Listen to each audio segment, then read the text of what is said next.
It's Inside the Lines across all your sports interaction social platforms. Cam Stewart, David Bastl with you.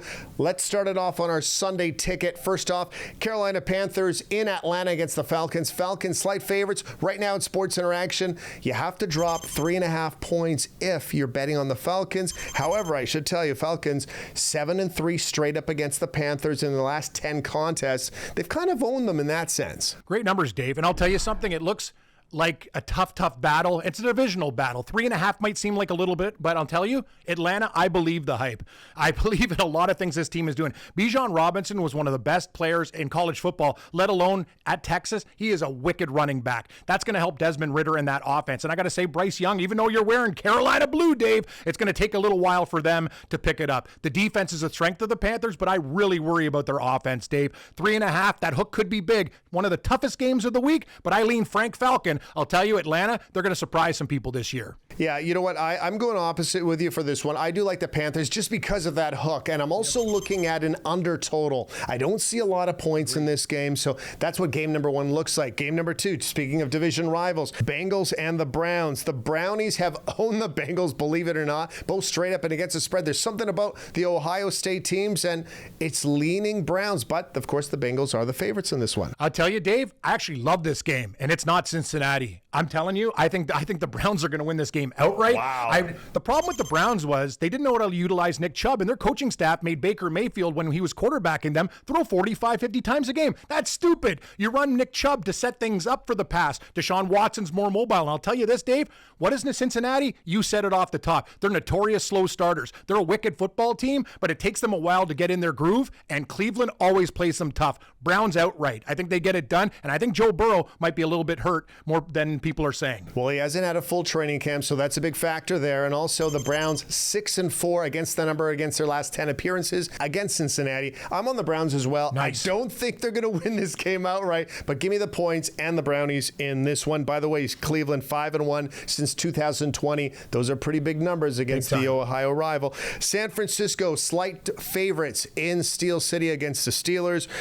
Not much to say about this one, just because the two teams are in two different conferences. They haven't played against each other since the 2019 season. However, San Francisco has massive expectations this year, not only to win the division, but punch their ticket to the Super Bowl. They start off in Pittsburgh. Another home dog, Dave. You know me, I'm barking with the dogs like always. I love the Pittsburgh Steelers week 1. San Francisco has to travel all over the country.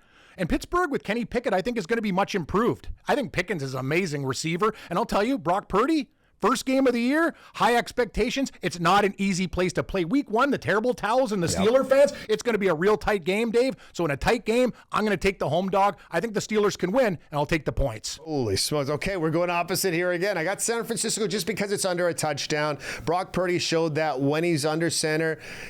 The guy's Joe Cool. He's good. He's Joe Cool. He is. I'm not saying he's up there with the Joe Montanas or legendary 49er quarterbacks, but you should get the job done when you're in Pittsburgh under a field goal. They are favorites. Let's move on to the Titans in New Orleans. New Orleans slight favorites in this one. Big expectations on a team that a lot of people say the easiest schedule in the NFL. They got to take advantage of these opportunities, don't they? I think they do, Dave. And thing is, another game, it's tough because of the hook. Like, that's the thing. Like, you could make a case for Tennessee, but I'm strong on New Orleans, and I think you are too. I think Carr changes everything for them. Their offense, Michael Thomas coming back. People aren't talking about it enough, and he's hungry and angry. He might get hurt. Chris Olave, in my opinion, I'm going to tell you something, Dave. I think he's going to have one of the best years out of any receiver in the National Football League, and that Saints defense is nasty. I know it's 3.5.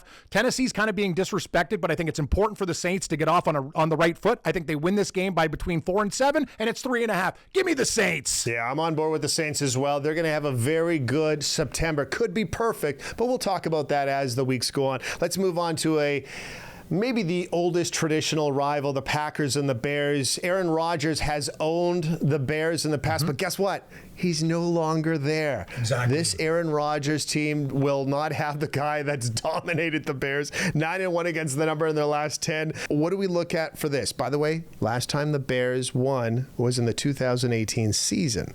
Do they win again? 5 years? Let's go. Let's go. The Bear? Yeah, we're taking the Bears in this spot. I know. Points are going to be very attractive with Jordan Love and the Packers, but I actually believe in this Bears team. Yep. And the thing about Fields is we all know he can do it with his legs. I think his accuracy is going to be a little bit better. Jordan Love had a great preseason, but that might not translate to the regular season. That number is begging you to bet on the Packers. I'm not. I think the Bears win this game, Dave, and if they win by a field goal, they cover. Surprisingly, they got DJ Moore now as a weapon, and that's going to help Fields out a lot. I think Chicago wins this game by 4. They cover.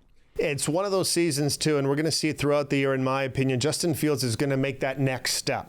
DJ Moore, you talked about, new weapon. Cole Clement's really coming into his own as a top-flight tight end. He's not in the Kelsey category yet, but you know what? I bet you by end of season, Cole Clement could be a top 5 tight end. He's Kelsey light, Dave, and that's good enough for me. I like the Bears. Yeah, you're right. Cole Clement is a weapon, and I expect big things from Fields this year.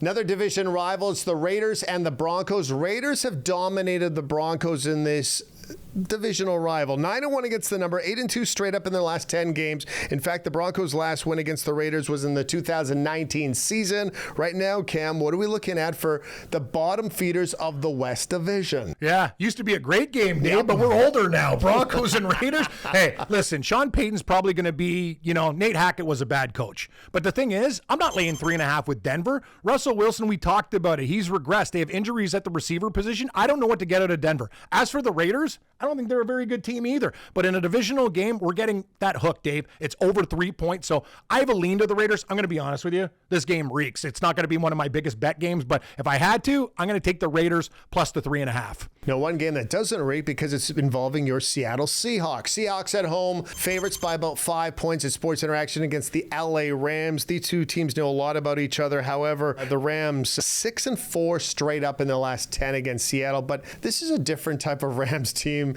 and a Seattle team that is on the up and up and could be challenging for a division title as well. Listen, Dave, and we all have favorites. We bet, but we also have favorite teams. But the difference is the Seattle Seahawks drafting over the last few years has been fantastic. They have guys drafted in the 5th round starting. I think they had another strong draft. As for the Rams, Matt Stafford, when is his arm going to fall off? Sure. His wife's already talking about, he doesn't know how to relate to the younger players and stuff. There's other than Aaron Donald, what really scares you about the Rams? Nothing. That's the whole thing. I understand it's a divisional game. We have to lay points, Dave. I think Seattle can get it done by a touchdown. It's not going to be a cakewalk by any stretch, but I'll take the Seahawks to cover. I wish it was a little bit less, but you know what? I think they can get it done by 7, Dave. I'm nervous about this one only because last season the Seahawks swept the series. That's great, but 3-point win, 4-point win. These are tight games. They are. I'm leaning Los Angeles here, but I'll know more about this on Game Time. Something to consider because that's what it's all about. Dolphins and Chargers. Chargers favorites, of course, because they are at home. Chargers beat the Dolphins last season. They're not division rivals or anything, but it's ironic that they actually played last season. Won by 6 points.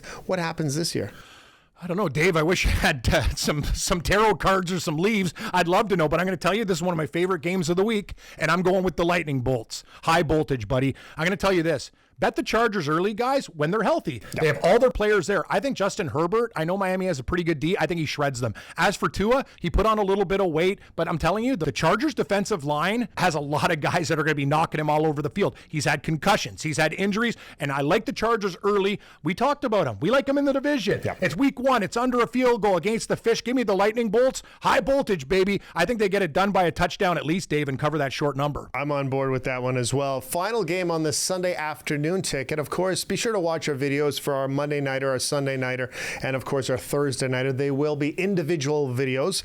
It's Patriots hosting the Philadelphia Eagles. Patriots, of course, dogs in this one. You look at this number, it's roughly 3.5 points favoring the Eagles. If this was in Philadelphia, it could be closer to a 7. Is this a walk for the Eagles like it appears to be on paper? I hate this game, Dave. Is this the trap of the year? Why didn't they make that line 4.5, 5, 5.5? I think people would have bet it. I find it very interesting that a team that went to the Super Bowl is only laying 3.5, and I've seen some 4s out there. That seems pretty short, Dave. I don't know. Are the people giving away money? I'll tell you one thing. New England, it's a tough place to play. Philadelphia's a superior team, but I have a feeling, coming off that Super Bowl win, kind of sleepwalking, we don't know what we're going to get from Mac Jones. I have a lean to the Patriots. I'm not going to say I love it, but if I get 4, I might take a shot with New England. Yeah, I look at this and I go, that doesn't it feel weird? It smells fishy. It does. It smells like fish. Because you sit there and you go, geez, really? That's a Super Bowl contending team against a team that's going to finish 4th in a 4-team division. You know what? Yoink! I'll bet the Eagles in this one. I'll bet the Eagles in this one, and of course, I'll kick myself on Monday morning. And of course, this has been Inside the Lines. Be sure to watch our videos on our Sunday Night Football, our single game video, and of course, Monday Night Football, and enjoy week number 1 of the NFL season.